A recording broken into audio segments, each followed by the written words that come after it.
The spring frost crunched beneath Cecilia Vander's worn boots as she made her way down the narrow path leading away from the village. The bitter wind whipped at her golden hair, which had escaped the confines of her threadbare shawl. At 20 years old, Cecilia had already endured more hardship than most endured in a lifetime. The plague had claimed her husband just 6 months prior, leaving her alone to care for their son, Thomas, a curious and lively 5-year-old boy who now skipped alongside her, oblivious to the gravity of their situation. Despite her poverty, Cecilia's beauty remained undimmed. Her pale skin glowed with youth, her blue eyes sparkled with intelligence, and her slender figure was evident even beneath her patched and worn dress. The neckline of her simple gown, though modest by noble standards, dipped low enough to reveal her delicate collarbone, a feature that often drew unwanted attention from the village men. Thomas tugged at her hand. "Are we almost there, mother?" "Soon, my love," Cecilia replied, forcing cheer into her voice that she did not feel. 3 days ago, a messenger had arrived with news that had seemed both a blessing and a burden. A distant relative, a great-aunt Cecilia had never met, had died and left her a small property on the outskirts of the neighboring village. With nowhere else to go after being evicted from her husband's cottage, Cecilia had no choice but to accept this inheritance, meager as it might be. As they crested the hill, Cecilia's heart sank. The property was little more than a dilapidated cottage with a sagging roof and walls that threatened to crumble at the slightest provocation. Behind it stretched a patch of overgrown land, choked with weeds and brambles that would take months to clear. A stagnant pond, green with algae, sat at the edge of the property, surrounded by gnarled trees that cast long shadows over the dismal scene. "Is this our new home?" Thomas asked, his voice small with disappointment. Cecilia squeezed his hand. "Yes, but we will make it beautiful again." As they approached the cottage, a scraggly dog emerged from the undergrowth, ribs visible beneath its matted gray fur. It regarded them warily, keeping its distance. "Look, mother, a dog!" Thomas exclaimed, his earlier disappointment forgotten. "Be careful," Cecilia warned, but the dog made no aggressive moves. Instead, it sat and watched them with intelligent eyes that seemed to hold secrets of their own. The interior of the cottage was as dismal as its exterior. Dust covered every surface, cobwebs hung from the low ceiling, and the few pieces of furniture were either broken or rotted beyond repair. A stone hearth dominated one wall, cold and empty, a grim reminder of the warmth they lacked. "It is not much," Cecilia said, more to herself than to Thomas, "but it is ours."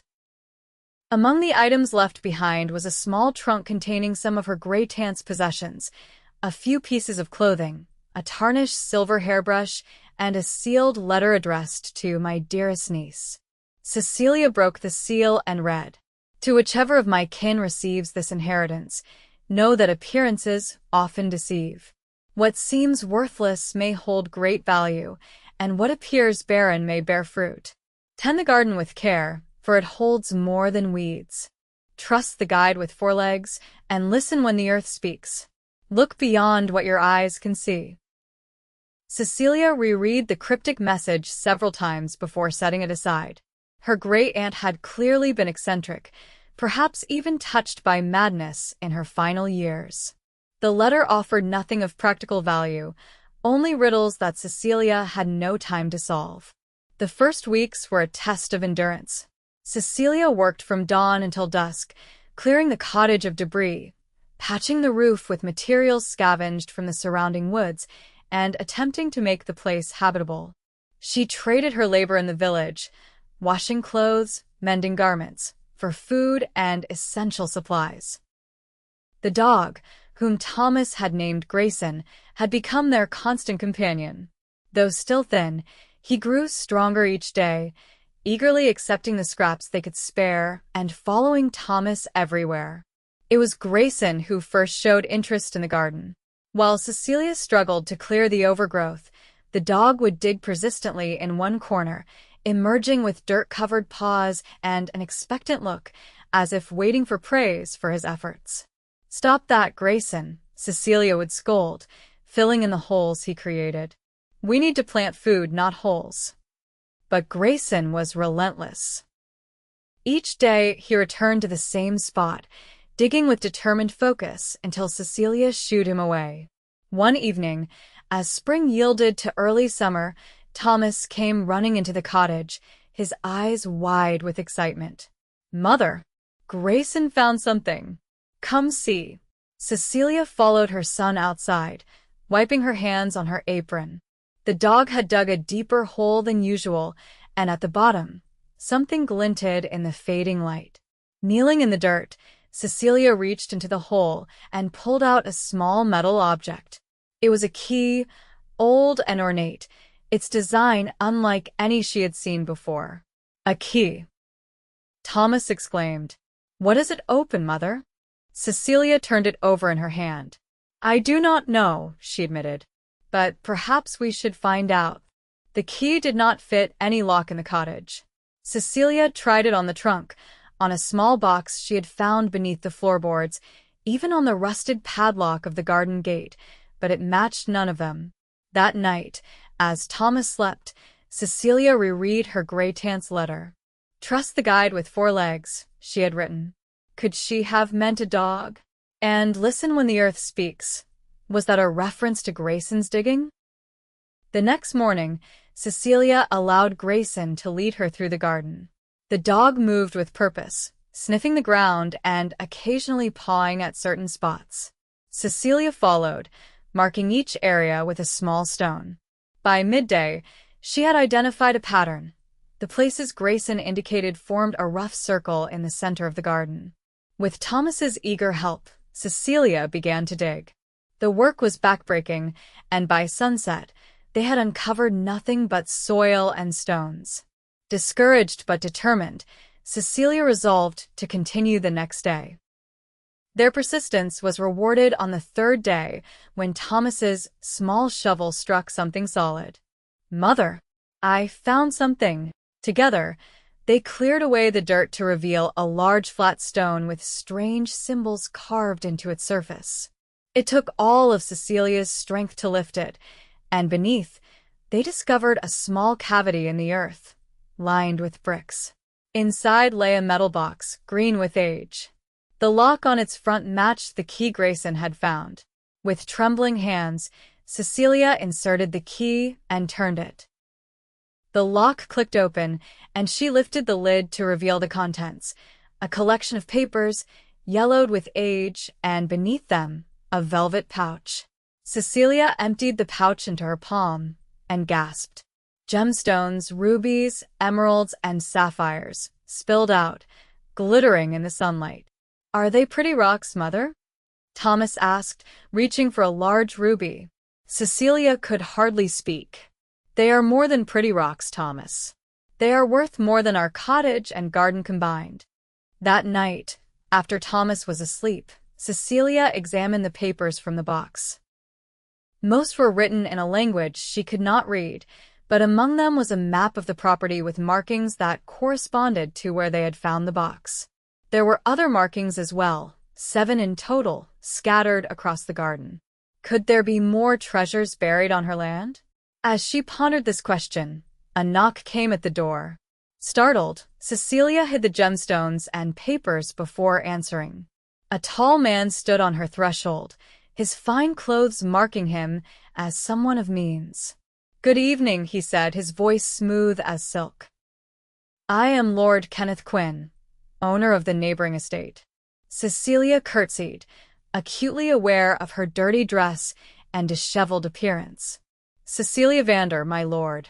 How may I help you?" Lord Quinn's eyes traveled over her, lingering on the curve of her neck before meeting her gaze. "I heard there was a new occupant of this cottage. I merely wish to introduce myself and offer my assistance, should you need it." "That is most kind, my lord, but we are managing well enough." Lord Quinn's smile did not reach his eyes. "This property has been abandoned for many years." It was quite a surprise to learn that old Margaret had an heir. She was my great-aunt, Cecilia explained.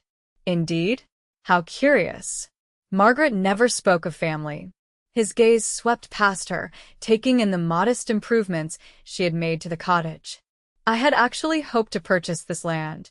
It borders my own estate, you see. I would be willing to offer you a fair price for it, enough to secure a more comfortable home elsewhere. Cecilia thought of the gemstones hidden beneath the floorboards and the map with its mysterious markings. I am sorry, my lord, but I have no intention of selling.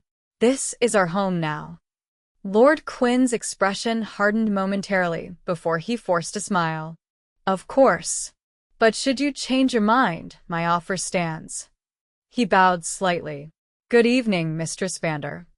After he left, Cecilia felt a chill that had nothing to do with the evening air. There had been something in Lord Quinn's manner, a cold calculation beneath his courteous words, that unsettled her. The next morning, Cecilia began exploring the garden with renewed purpose, following the markings on the map. Thomas and Grayson joined her, turning the task into a game of treasure hunting. At the second marked location, they found another box, this one containing silver coins and a journal written in the same unfamiliar language as the other papers. The third site yielded a small collection of golden trinkets, rings, bracelets, and a pendant set with pearls. As they dug, Cecilia noticed that the garden was not as barren as she had initially thought. Beneath the weeds and brambles, herbs and vegetables grew, plants that had been carefully cultivated and had survived years of neglect. Following her great-aunt's advice to tend the garden with care, Cecilia began restoring these beds, surprised to discover medicinal herbs that were rare and valuable. Word of her garden spread through the village, and soon people came seeking remedies for various ailments. Cecilia used her great-aunt's books, which she had discovered on a high shelf in the cottage, to guide her in preparing tinctures and poultices. Each visitor brought payment, not in coins but in food, tools, or labor that helped improve their home.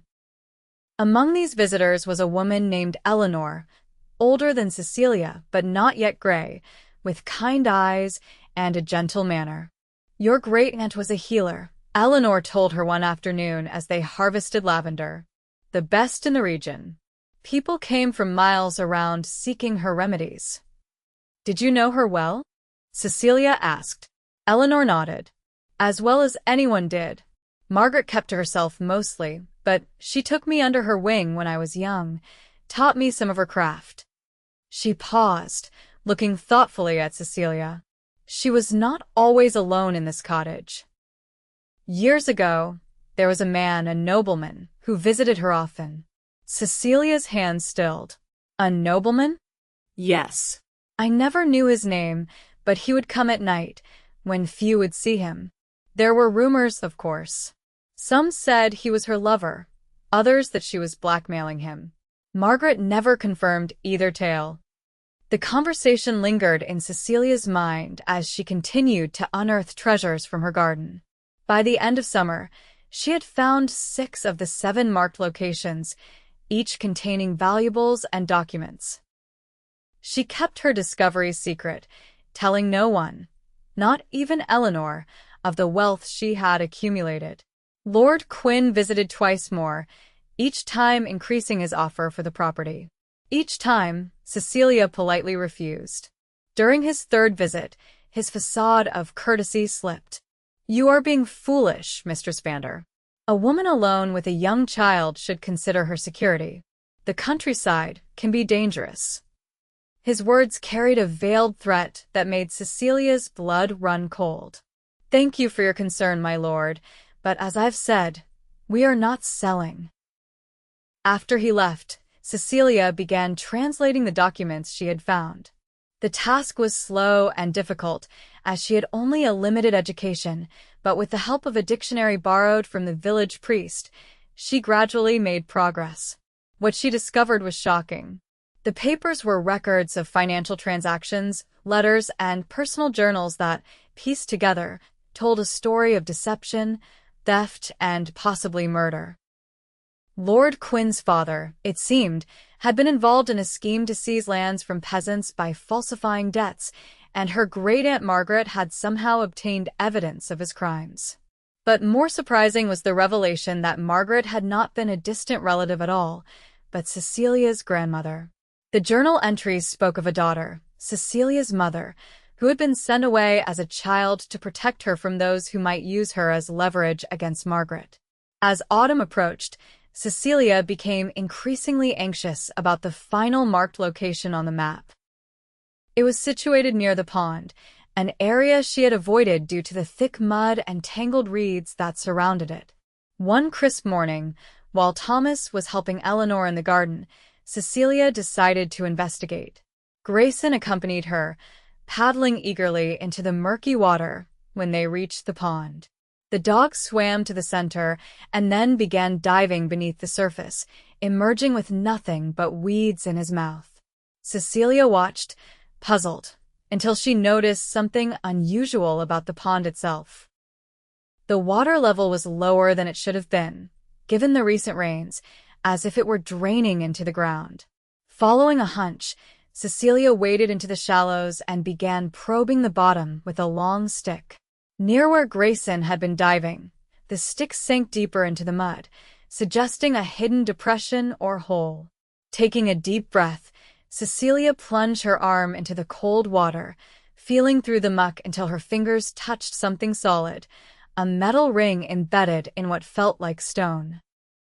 With all her strength, she pulled, and to her surprise, a trapdoor lifted, releasing a rush of water into the space below. Grayson barked excitedly, circling the opening. Cecilia peered into the darkness, her heart racing. She needed light to explore further. Returning to the cottage, she crafted a makeshift torch and retrieved the key ring she had found in one of the buried boxes. Then, leaving word with Eleanor that she was gathering plants in the woods, she returned to the pond. The trapdoor opened to a narrow stone staircase that descended into darkness. With her torch held high and Grayson at her heels, Cecilia made her way down, counting 20 steps before reaching level ground. She found herself in a small chamber carved from the earth and lined with stone. A wooden door barred her path, but one of the keys on the ring fit its lock. Beyond lay an astonishing sight, a room filled with books, scrolls, and artifacts. Tables were laden with alchemical equipment, dried herbs hung from the ceiling, and shelves contained jars of preserved specimens. It was a hidden laboratory and library, protected from the world above. In the center of the room stood a large chest, locked and bound with iron bands. None of the keys Cecilia had found opened it. She spent hours examining the books and scrolls, many of which contained knowledge that would be considered heretical by the Church, treatises on natural philosophy, astronomy, and medicine that challenged accepted beliefs. There were also personal journals that revealed the full extent of her great-aunt's, her grandmother's, secret life. Margaret had not been merely a rural healer, but a scholar who corresponded with learned men across Europe. She had used her knowledge to amass wealth and influence, all while maintaining the appearance of a simple peasant woman. The journals also confirmed what Cecilia had begun to suspect. Lord Quin's father had been Margaret's lover, and possibly Thomas Quin, Lord Quin's older brother, had been their son. But when Margaret threatened to expose his crimes against the peasantry, he had tried to kill her. She had survived and gone into hiding, emerging years later as the eccentric old woman the villagers knew, her true identity concealed. As Cecilia read, pieces of the puzzle fell into place. The treasures Margaret had buried were not merely valuable for their material worth, but as evidence, proof of the Quin family's corruption and crimes. Lost in these revelations, Cecilia did not notice the lengthening shadows until Grayson growled, alerting her to footsteps on the stone stairs. She doused her torch and pressed herself against the wall, heart pounding as a figure entered, carrying a lantern. "Mistress Vander?" Eleanor's voice echoed in the chamber. "Are you down here?" Cecilia stepped forward, relief flooding through her. "Eleanor." How did you know about this place? The older woman smiled sadly.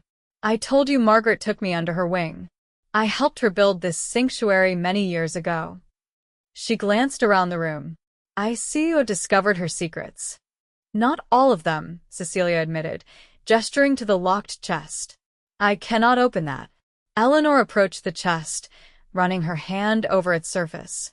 Margaret said that when the time was right, her true heir would find the key. She looked pointedly at Cecilia's neck. The pendant you wear, the one you found in the garden, is more than jewelry. Cecilia touched the pearl pendant she had discovered in one of the buried boxes and had taken to wearing beneath her dress. It was oval-shaped, with a small indentation on the back that she had assumed was a flaw. Following Eleanor's gaze, Cecilia removed the pendant and examined it more closely. The indentation matched the keyhole on the chest. With trembling hands, she inserted the pendant and turned it. The lock clicked open. Inside the chest lay the final pieces of Margaret's legacy, deeds proving that much of the Quinn estate had been illegally obtained, confessions signed by collaborators, and most damning of all, a letter in Lord Richard Quinn's own hand admitting to the murder of peasants who had opposed him. There was also a personal letter addressed to Cecilia, written as if Margaret had known it would be she who found it. My dearest granddaughter, if you are reading this, then you have proven worthy of the gifts I have left you. The knowledge contained in this room is far more valuable than the gold and jewels you have found. Use it wisely, and never forget that true power comes not from wealth or title, but from wisdom and courage.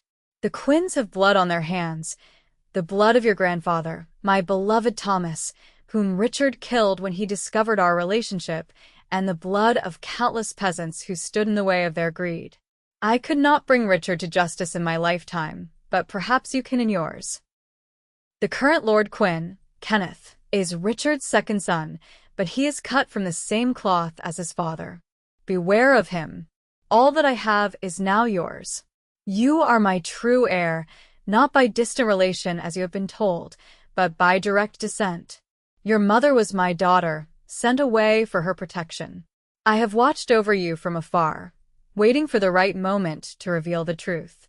Be brave, be wise, and above all, be just. Your loving grandmother, Margaret. Tears streamed down Cecilia's face as she finished reading. Why did no one tell me?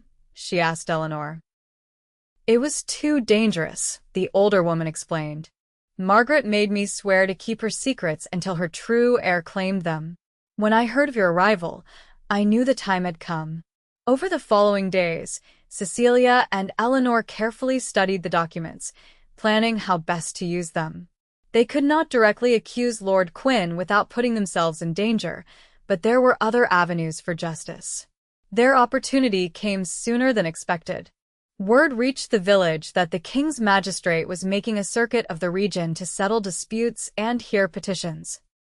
Cecilia prepared her case meticulously, selecting the most compelling evidence and practicing her testimony with Eleanor. On the appointed day, she dressed in the finest clothes she could manage, a dress she had altered from one found in her grandmother's trunk, and made her way to the village square where the magistrate had set up his court. Lord Quinn was already there, engaged in a property dispute with a local farmer. He paled visibly when he saw Cecilia approach, her head held high, a leather satchel clutched in her hands. When her turn came to speak, Cecilia presented her evidence clearly and calmly, her voice growing stronger as she recounted the story of her grandmother's persecution and the Quinn family's crimes. The magistrate, a stern man with a reputation for fairness, examined the documents with increasing interest. Lord Quinn blustered and denied everything, but the evidence was overwhelming. These are serious accusations, Mistress Vander, the magistrate said at last. If proven true, they would result in the forfeiture of Lord Quinn's lands and title, possibly even his life. I have not come seeking blood, Your Honor, Cecilia replied. Only justice. The lands that were stolen should be returned to the families from whom they were taken, and restitution made for the lives lost. The magistrate nodded thoughtfully. A noble sentiment. Lord Quinn, you will accompany me to the county seat to answer these charges formally. Until this matter is resolved, your assets will be held in trust. Lord Quinn's face contorted with rage. You would take the word of this peasant woman over mine? Do you know who I am? I know precisely who you are, my lord, the magistrate replied coldly. And I know the law applies equally to all men, regardless of rank. As Lord Quinn was led away, he turned to Cecilia with hatred in his eyes. This is not over, he hissed. You will regret the day you challenge me. But Cecilia stood firm, unafraid. She had faced poverty, loss, and despair. His threats held no power over her now. In the months that followed, justice moved with deliberate slowness, but it moved nonetheless. Lord Quinn was stripped of much of his ill-gotten wealth, though he retained his title and a portion of his lands. The families who had been wronged received compensation, and Cecilia was officially recognized as Margaret's granddaughter and heir. With her newfound wealth and status, Cecilia could have left the cottage behind for a grander home, but she chose to stay, expanding and improving the property instead. The garden flourished under her care, producing not only medicinal herbs, but beautiful flowers and bountiful vegetables. She established a small school on her land, where village children, including Thomas, could learn to read and write, skills that had been denied to most peasants for generations. Eleanor became her partner in this endeavor, sharing her knowledge of healing arts with those who showed aptitude. The underground chamber was transformed into a proper laboratory and library, open to scholars who came from distant parts to study the rare texts Margaret had collected. As for Grayson, he remained their faithful companion, growing fat and contented in his old age, often found napping in the sunshine near the pond where he had helped uncover the greatest of Margaret's secrets. 5 years after her arrival at the dilapidated cottage, Cecilia stood in her garden at sunset, watching Thomas, now 10, practice his reading with Eleanor. Her golden hair, once dulled by hardship, now shone in the fading light, and her simple dress, though still modest, was made of fine material that complemented her still youthful beauty. She thought of all that had transpired since that cold spring day when she had first seen her inheritance, the discoveries, the dangers, the triumphs. What had appeared worthless had indeed contained treasures beyond imagining, just as her grandmother had promised. But the greatest treasure, Cecilia reflected, was not the wealth or knowledge she had gained, but the legacy she would pass on to Thomas and, through him, to future generations, a legacy of courage, wisdom, and justice that no amount of gold could equal. As darkness fell, Cecilia lit a candle in the cottage window, a beacon of warmth and hope in a world that had once seemed cold and unforgiving. The light caught the facets of a small ruby she had set on the windowsill, sending crimson sparks dancing across the room, a fitting tribute to the fiery spirit of the peasant woman who had discovered ancient secrets in her garden, and whose life had changed forever because of them.